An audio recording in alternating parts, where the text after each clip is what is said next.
month ago, we sat down with the producer of my podcast, Spencer Shaw, and we talked about DogDayz. And at the time, I believe the bulk of what we talked about was, kind of the intro to. I think it was the first time that Spencer had heard a lot of those stories and a lot of the background as to why we created DogDayz and why it exists.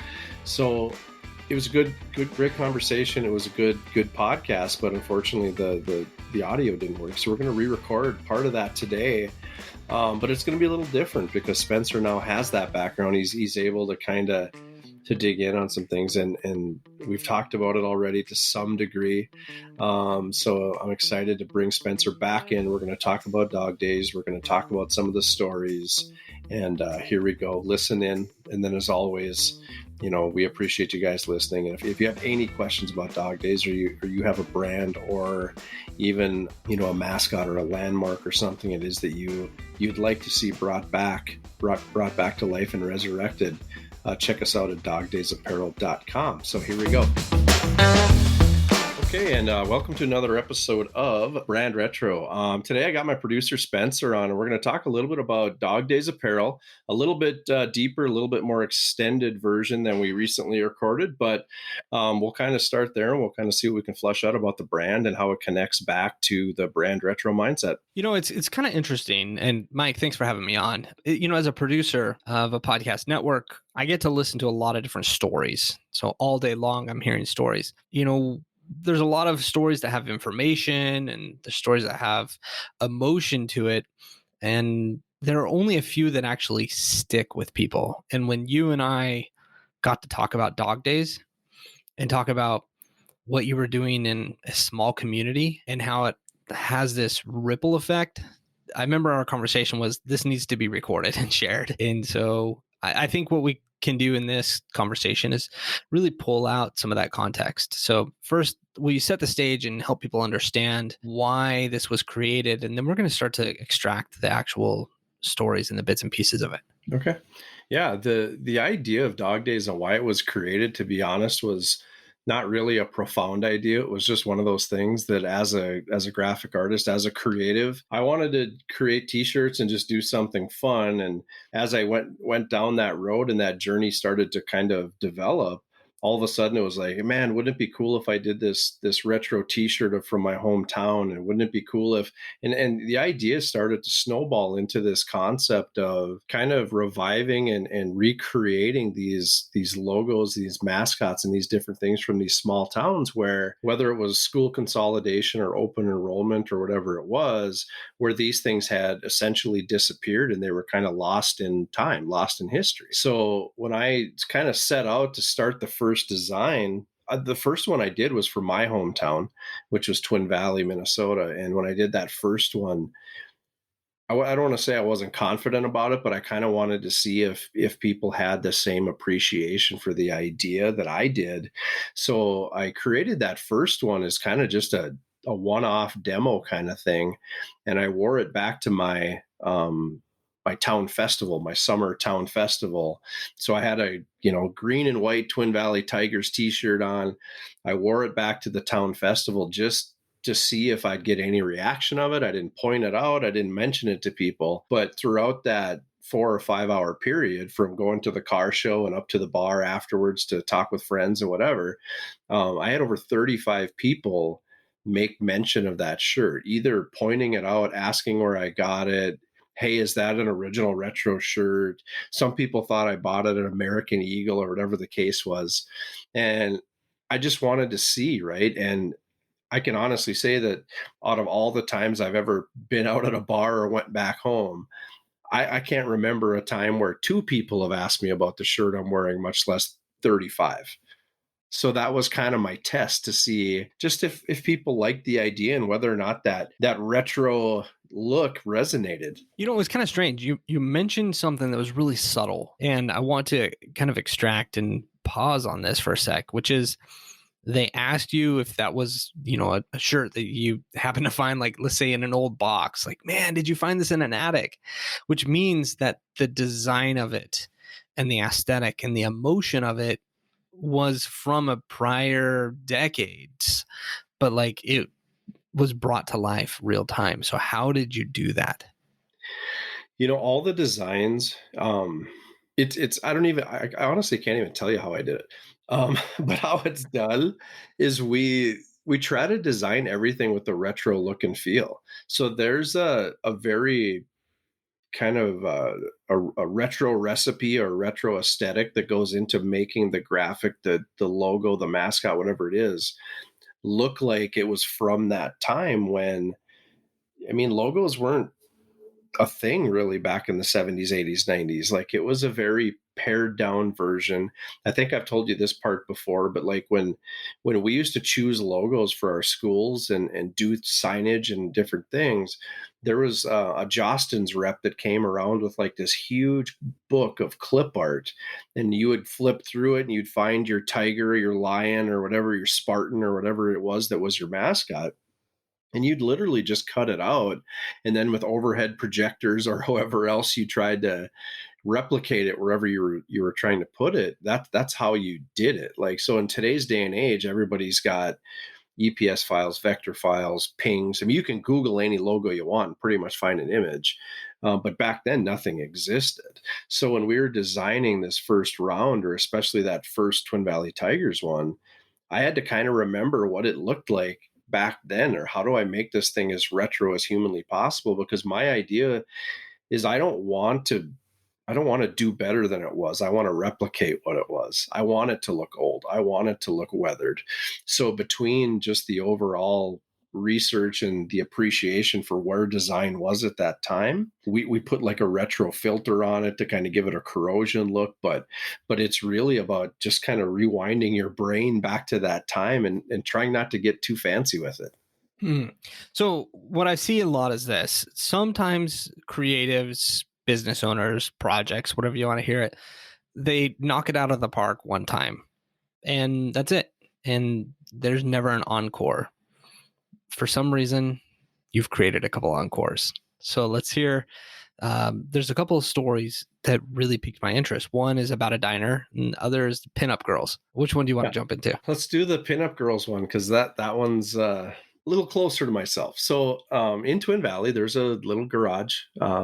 It's back in the day, it was called Joe's Garage, but basically the premise of it was a garage. It had a garage door, but there wasn't really anybody in there turning wrenches or anything. There was an older guy that lived in that garage. He actually owned the laundromat on the back side of it. He sold some fishing tackle and whatnot, but he lived in that garage. He'd bebopped around town, picked up tin cans and whatever, and he was just living out his retirement days in that garage. Even the idea of having a washer and dryer in your house wasn't like super common in the 70s and 80s and whatnot. So when I was a kid, we'd always go up to the laundromat, which was connected, like I said, and mom would be washing clothes or whatever it is. And if you were to kind of go to that back door and kind of peek around the corner, you could see in Joe's garage, he basically had every centerfold and every pinup girl from 1950, whatever, to the common day. It was just kind of a thing. Like, it just kind of has a cool backstory. It has kind of a legacy, and anybody that's from Twin Valley and kind of knows that piece, they're going to laugh about it and be like, oh man, remember Joe's garage? Remember that he had all those pinup girls? Like, there's just kind of a love appreciation and kind of a quirkiness about it. When I started to develop the landmark category for the website, I'm like, I got to do a Joe's Garage tee. Like, there's got to be something in there that's subtle, something that kind of speaks to that. Because if you don't know Joe or you're not from Twin Valley, it's just a cool retro car tee. And I think most people can just appreciate it for what it is. But if you have the story that goes with it and you're actually from that area, now it's even cooler because it's a cool shirt plus the story. So we did a really cool, like almost like a Cadillac logo with a pinup girl on it and called it Joe's Garage, and just kind of came up with a kind of a timeless design that could work in a couple different facets, but connects directly back to that story and that person. I think what's remarkable is that Joe's Garage didn't actually exist. However, you created something, and then as you wear that around, people they they are able to connect the dots, and they say, I know exactly what that is, and they have their own memories. So as a creative and even a creative agency, how is it that you can find the emotion that you're supposed to tap into, and you have to recognize that, but then how do you get the design to marry with that emotion? I think the inspiration behind it is coming, a lot of it's coming from my own memories and my own experiences, but also knowing that we've all got those experiences on some level.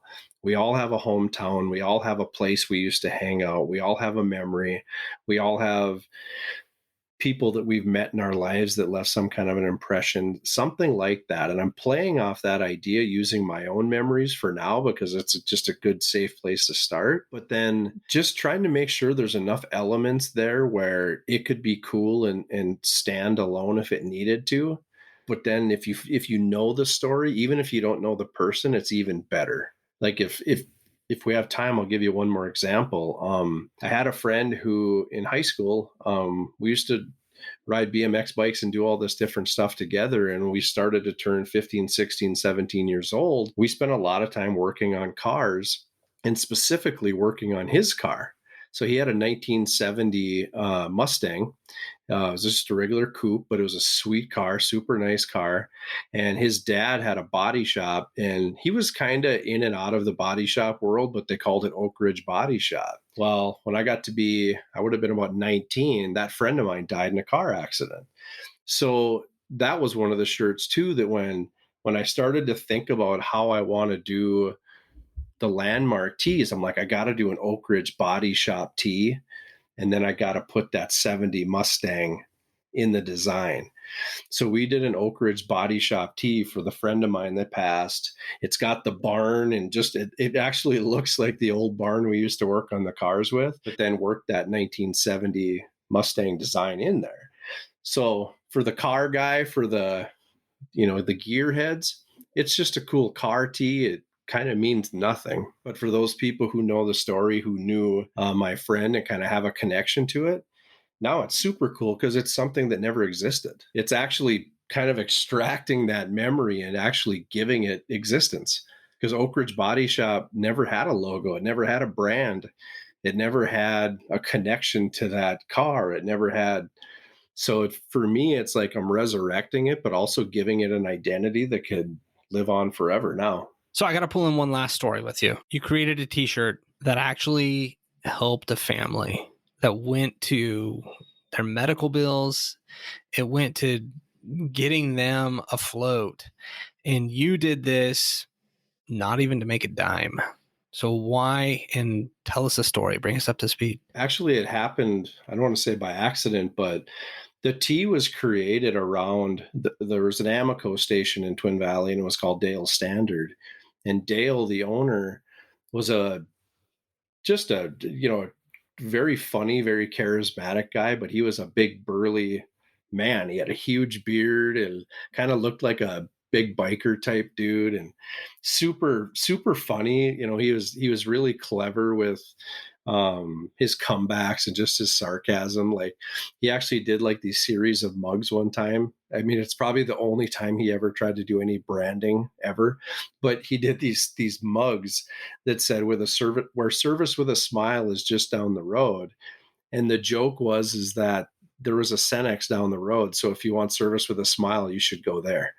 Like that was kind of his joke and his dry sense of humor. So knowing Dale, having that experience, having him, you'd go up there for a Mountain Dew or whatever it was in high school, and he'd give you a bad time. It was just one of those things where it was kind of fun to get abused by, an adult. They give you a bad time. The tea was created, so we created a Dale Standard retro tea, and then within the Amoco logo, we actually created like a graphic of Dale with a beard, and it's just kind of instead of the torch, it was his beard, and just a really pretty cool design. And again, for the car guy, for the Amoco gas station guy, it's just a cool tee. For anybody that knows Dale or anybody that's from Twin Valley, it's got a lot of meaning because everybody knows Dale. That tee was probably on the website for, I don't know, close to a 6, 8, 9 months, somewhere in there. And we'd sold a couple, but it was just kind of in with the rest of them. Well, then I got an email notification of somebody, starting like a GoFundMe type thing. And I saw that it was for Dale. And I'm like, I don't know what's going on there. Well, being from a small town, I know you just start asking questions and people will tell you what's going on. Well, I had found out that Dale had cancer and it was really far along and he didn't have long to live and it wasn't going to be a good situation. Dale was not on Facebook. I didn't know who to contact. So I ended up tracking down his wife through Facebook, who I didn't know, and just said, hey, I'm from Twin Valley. Here's my memory of Dale. We've got this t-shirt. If you and your family, if you and your family want some, just let me know and I'll send them to you. But if you and your family want to promote these to your friends, relatives, whoever, I'll donate 100% of the proceeds to you guys to just do what you want with it. Pay bills, go take a trip. I don't really care what you do with it.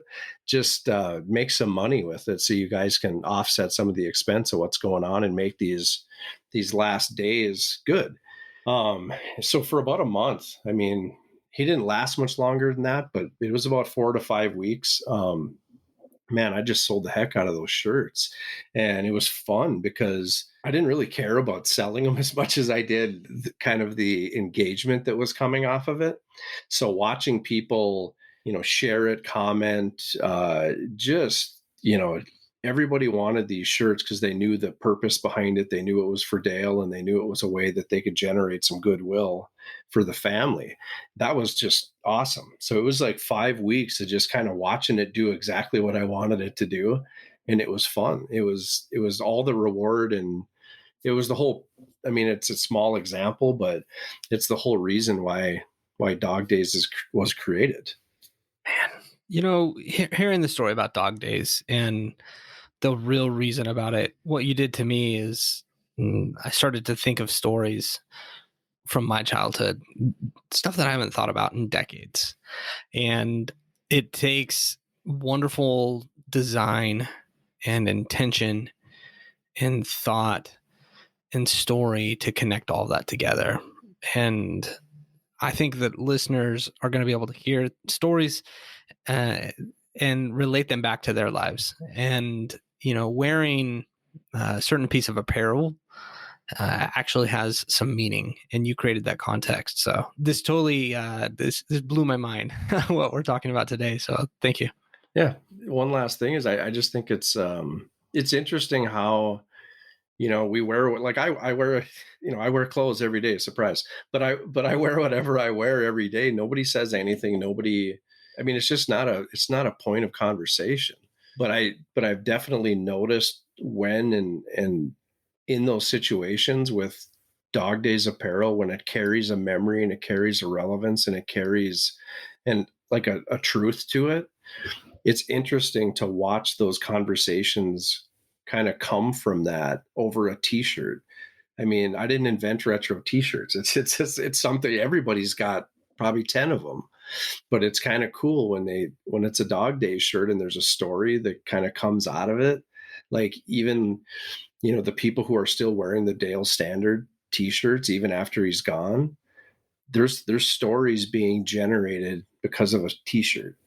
That's pretty cool. That's better than cool. What's the future of DogDayz? I have big plans for DogDayz. I have big plans to continue the philanthropy of it because the point of DogDayz is to not, I don't necessarily want to make money off these shirts. I want to take the funds. I want to do good things for small towns and help people with the money. But we got to build steam. We got to continue to get the story out there. We got to continue to kind of grow the legend of and continue to, kind of find opportunities to give back. In a sea of retro t-shirts, because there's a lot of them out there, that's the hurdle. I hope that listeners now get to connect with the DogDayz brand. Maybe one of the things that listeners can do is snap a picture and tag you on it of some of those shirts that you've designed. Yeah, that would be awesome. For me as the producer, I get to sit and listen to shows all day long, but not all shows bring back memories and actually change lives. one of the things that you and I talked about as we were, talking of this episode and dog days and how important it is, I think one thing that'd be really helpful for listeners is to understand that if you have a memory from your childhood, or maybe it's a story that someone told you, this could be before you were born, Mike has this ability to recreate history. It's an ability to tell a story that sits on an apparel. So go to DogDayzApparel.com. There's a form on there, and literally, if your grandfather told you about, working in the field and riding the truck that brought the potatoes home, and he drops them off at the local country store, and those are the memories that you heard from your parents or whatever that may be, that can be recreated. And I think that having someone that has the talent to not just modernize and not to take their own spin on it, but to actually listen and to make something that's like a brain extraction design. I've never seen anyone can do that. So go to DogDayz Apparel and submit your ideas and see what magic can actually be created. Awesome. Thank you.